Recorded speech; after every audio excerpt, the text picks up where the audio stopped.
Mga kapatid, basahin po natin ang Deuteronomy chapter 23 verse 1 up to 25. Ang nasaktan sa mga iklog o ang may lihim na sangkap na putol ng katawan ay hindi makapapasok sa kapisanan ng Panginoon. Isang anak sa ligaw ay huwag papasok sa kapisanan ng Panginoon hanggang sa ikasampung salin ng lahi ay wala sa kaniya'y makapapasok sa kapisanan ng Panginoon. Huwag papasok ang isang Amonita o Mobita sa kapulungan ng Panginoon. Hanggang sa ikasampung salin ng lahi ay walang nauukol sa kanila na makapapasok magpakailanman sa kapisanan ng Panginoon.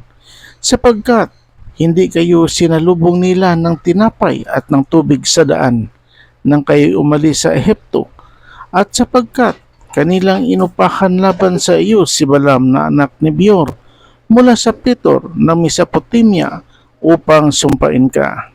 Gayunman hindi dininig ng Panginoon mong Diyos si Balaam, kundi pinapaging pagpapala ng Panginoon mong Diyos ang sumpa sa iyo, sapagkat iniibig ka ng Panginoon mong Diyos. Huwag mong hahanapin ang kanilang kapayapaan o ang kanilang ikasusulong sa lahat ng iyong araw magpakailanman. Huwag mong kasuksuklaman ang Idomeo, sapagkat siya ay iyong kapatid. Huwag mong kasusuklaman ang taga-Ehipto, sapagkat ikaw ay nakipamayan sa kanyang lupain. Ang mga anak ng ikatlong salin ng lahi nila ipinanganak sa kanila ay makapapasok sa kapisanan ng Panginoon. Pagka ikaw ay lalabas sa kampamento laban sa iyong mga kaaway, ay magbabawa ka nga sa iyo sa bawat masamang bagay. Kung magkaroon sa iyo ng sinumang lalaki na hindi malinis dahil sa anumang nangyari sa kanya ng kinagabihan, ay lalabas ka nga sa kampamento, hindi siya papasok sa kampamento. Ngunit mangyayari kinahaponan na siya ay maliligo sa tubig at pagka ang araw ay nakalubog na, ay papasok siya sa kampamento. Ikaw ay magkakaroon naman ng isang puok sa labas ng kampamento na iyong lalabasan. At ikaw ay magkakaroon din ng isang pala sa kasamahan ng iyong mga kasangkapan. At mangyayari na pag ikaw ay palilikod sa labas ay hukay ka at ikaw ay babalik at tatabunan mo ang ipinalikod mo. Sapagkat ang Panginoon mong Diyos ay lumalakad sa gitna ng iyong kampamento upang iligtas ka at ibigay ang iyong mga kaaway sa harap mo. Kaya't ang iyong kampamento ay magiging banal upang huwag siyang makakita ng anumang maruming bagay sa iyo at baka humiwalay sa iyo.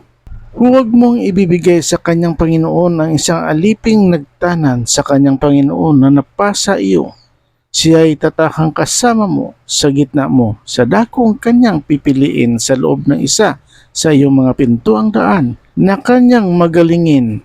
Huwag mo siyang pipighatiin. Huwag kang magkakaroon ng masamang babae sa mga anak ng Israel, ni magkakaroon ng sodomita sa mga anak ng Israel.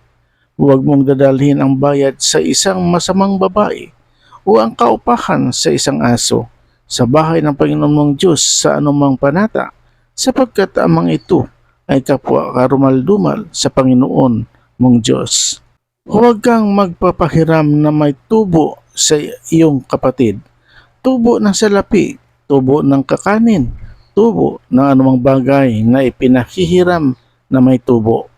Sa isang taga-ibang lupa ay makapagpapahiram ka na may tubo, ngunit sa iyong kapatid ay huwag kang magpapahiram na may tubo upang pagpalain ka ng Panginoon mong Diyos sa lahat ng pagpapatungan mo ng iyong kamay sa lupain ng iyong pinapasok upang ariin.